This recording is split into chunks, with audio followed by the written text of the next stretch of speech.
How to edit a database table via phpMyAdmin and cPanel. Log into your cPanel account, you will be on this page.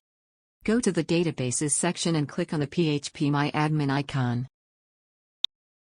On the left sidebar there are databases, click on the database you want to edit.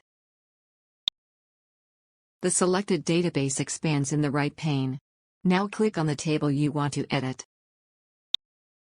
All the values of the selected table are shown. Now click on the Edit button on that particular row, which you want to edit. For example, to change the blog name, click on the Edit button of that row. To change the blog name, just delete and type the new name.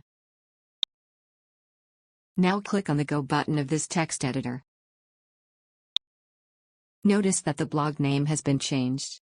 Similarly, you can edit other entries of different tables and databases. Thank you for watching.